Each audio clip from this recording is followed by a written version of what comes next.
1972 మానవుడు చివరిసారిగా చంద్రుడిపై అడుగుపెట్టిన సంవత్సరం. అపోలో 17 మిషన్ తర్వాత గత 50 ఏళ్లకు పైగా ఏ మనిషి చంద్రుడి వైపు వెళ్ళలేదు. కానీ ఇప్పుడు కాలం మారింది, టెక్నాలజీ మారింది. నాసా చరిత్రలోనే అత్యంత వేగమైన రాకెట్తో చంద్రుడిని మళ్ళీ జయించడానికి సిద్ధమైంది. అదే ఆర్టెమిస్ మిషన్స్. ఈసారి మనం కేవలం చంద్రుడిపైకి వెళ్ళి జెండా పాతడానికో మట్టి శాంపిల్స్ తీసుకురావడానికో వెళ్ళడం లేదు. అక్కడ శాశ్వతంగా నివసించడానికి, ఆ తరువాత మార్స్ గ్రహం వైపు అడుగులు వేయడానికి వెళ్తున్నాం. అసలు ఏంటి ఈ ఆర్టెమిస్ మిషన్? ఇందులో వాడే ర్యాకెట్స్ ఏంటి? ఈ మిషన్ ఎందుకు ఎంత ప్రత్యేకం? ఈ వీడియోలో పూర్తిగా వివరాలు తెలుసుకుందాం. మొట్టమొదటిగా ఈ మిషన్కు ఆ పేరు ఎందుకు పెట్టారో తెలుసా? గ్రీకు పురాణాల ప్రకారం అపోలో అనేది సూర్యదేవుని పేరు. నాసా 1960లో చేపట్టిన మిషన్ పేరు అపోలో. మరి ఆర్టెమిస్ ఎవరు? అపోలోకు కవల సోదరి, అలాగే చంద్రుని దేవత. అందుకే నాసా తన తదుపరి చంద్రుని మిషన్కు ఆర్టెమిస్ అని పేరు పెట్టింది. మరి నాటి అపోలో మిషన్కు నేటి ఆర్టెమిస్కు తేడా ఏంటి? అపోలో మిషన్ అనేది అమెరికా మరియు రష్యాల మధ్య ఉన్న స్పేస్ రేస్ వల్ల పుట్టింది. ఎవరు ముందు చంద్రుడిపైకి వెళ్తారనేది అప్పటి పోటీ. కానీ ఆర్టెమిస్ అలా కాదు. ఇది ప్రపంచ దేశాల భాగస్వామ్యంతో జరుగుతుంది.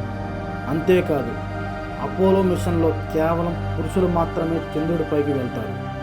కానీ ఆర్టెమిస్ మిషన్ ద్వారా చరిత్రలో మొట్టమొదటిసారిగా ఒక మహిళ మరియు ఒక శ్వేత జాతీయేతరుడు చంద్రుడిపై అడుగు పెట్టబోతున్నారు.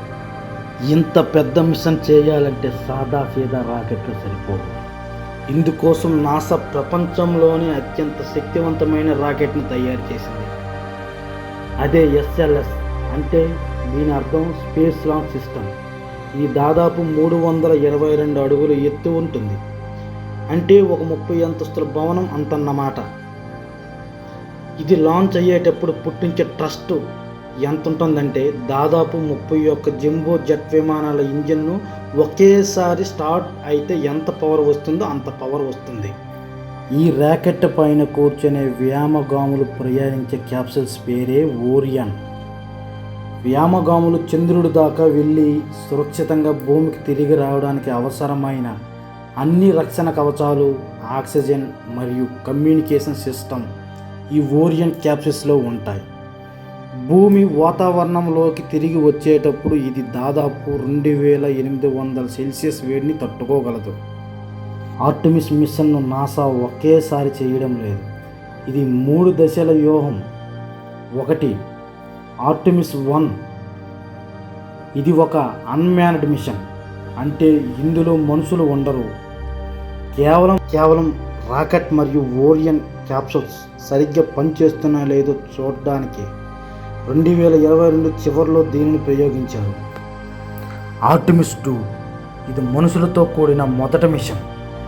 4 వ్యోమగాములు ఈ ఓరియన్ నౌకలో చంద్రుని కక్ష వరకు వెళ్తారు. చంద్రుని చుట్టూ ప్రదక్షిణలు చేసి స్పేస్ క్రాఫ్ట్ సిస్టమ్స్ అన్నీ సేఫ్గా ఉన్నాయని కన్ఫర్మ్ చేసుకుని భూమికి తిరిగి వస్తారు. ఇది చంద్రుడిపై ల్యాండ్ అవ్వదు. ఆర్టెమిస్ 3.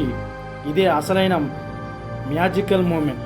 ఈ మిషన్ ద్వారానే వ్యోమగాములు నిజంగా చంద్రుడి ఉపరితలంపై అడుగు పెడతారు. చంద్రుడి దక్షిణ ధ్రువంపై వీరు ల్యాండ్ అవుతారు. అక్కడ దాదాపు 1 వారం రోజుల పాటు ఉండి రకరకాల ప్రయోగాలు చేస్తారు. అయితే అందరికీ వచ్చే డౌట్ ఏంటంటే చంద్రుడిపై ఎక్కడ పడితే అక్కడే ల్యాండ్ అవ్వకుండా కరెక్ట్గా సౌత్ పోల్లోనే ఎందుకు ల్యాండ్ అవుతున్నారు? దీనికి కారణం మన భారతదేశానికి చెందిన చంద్రయాన్ 3 మరియు నాసా శాస్త్రవేత్తలు కనుగొన్న ఒక రహస్యం. చంద్రుని దక్షిణ ధ్రువంలో భారీ గుంతలు ఉన్నాయి. అక్కడ కోట్ల సంవత్సరాలుగా సూర్యరశ్మి పడలేదు. ఆ చీకటి ప్రాంతంలో భారీగా ఐస్ రూపంలో నీరు ఉందని సైంటిస్టులు నమ్ముతున్నారు. ఈ నీటిని కనుక మనం సేకరించగలిగితే దాని నుండి తాగడానికి నీరు, శ్వాసించడానికి ఆక్సిజన్ మరియు రాకెట్లో కావలసిన హైడ్రోజన్ ఇంధనాన్ని తయారు చేసుకోవచ్చు. అంతేకాదు, నాసా చంద్రుడి చుట్టూ తిరిగే ఒక చిన్న స్పేస్ స్టేషన్ను నిర్మిస్తుంది. దాని పేరే లోనార్ గేట్వే. భూమి నుండే వెళ్ళే వ్యోమగాములు మొదట ఈ గేట్వే స్పేస్ స్టేషన్కు చేరుకుంటారు. అక్కడ నుండి స్పేస్ ఎక్స్కు చెందిన స్టార్షిప్ ల్యాండర్ సహాయంతో చంద్రుడిపైకి దిగుతారు. ఆర్టెమిస్ మిషన్ యొక్క అంతిమ లక్ష్యం కేవలం చంద్రుడు మాత్రమే కాదు, మూన్ టు మార్స్. మనం భవిష్యత్తులో మార్స్ గ్రహంపైకి వెళ్ళాలి అంటే భూమి నుండి డైరెక్ట్గా వెళ్ళడం చాలా ఖర్చుతో మరియు ప్రమాదంతో కూడుకున్న పని. ఎందుకంటే భూమిపై గురుత్వాకర్షణ శక్తి ఎక్కువ, పెద్ద పెద్ద రాకెట్లు లాంచ్ చేయడం కష్టం. కానీ చంద్రుడిపై గ్రావిటీ భూమి కంటే 6 రెట్లు తక్కువ. కాబట్టి చంద్రుడిని ఒక లాంచ్ ప్యాడ్ లేదా ఒక పెట్రోల్ బంకులాగా వాడుకొని అక్కడ నుండి మార్స్ గ్రహానికి స్పేస్ క్రాఫ్ట్లను పంపడం చాలా సులభం అవుతుంది. చంద్రుడిపై మనుషులు ఎలా బతకగలరో నేర్చుకుంటే మార్స్పై బతకడం ఈజీ అవుతుంది. ఫ్రెండ్స్, మానవ మేధస్సుకు, సైన్స్ అండ్ టెక్నాలజీకి ఆర్టెమిస్ మిషన్ ఒక నిదర్శనం. రాబోయే కొద్ది సంవత్సరాల్లో మనం సరికొత్త చరిత్రను చూడబోతున్నాం. మనుషులు అంతరిక్షంలో నివసించే కాలం ఎంతో దూరంలో లేదు. మరి ఈ ఆర్టెమిస్ మిషన్పై మీ అభిప్రాయం ఏంటి? నాసా అనుకున్నట్లుగా చంద్రుడిపై మానవుడు శాశ్వత స్థావరాన్ని నిర్మించగలడా? కింద కామెంట్ సెక్షన్లో నాతో షేర్ చేసుకోండి. ఈ వీడియో మీకు నచ్చినట్లయితే లైక్ చేయండి, మీ ఫ్రెండ్స్ అందరికీ షేర్ చేయండి. ఇలాంటి మరికొన్ని ఇంట్రెస్టింగ్ స్పేస్ అండ్ సైన్స్ వీడియోల కోసం మన ఛానల్లోని సబ్స్క్రైబ్ చేసుకోండి. Thank you for watching.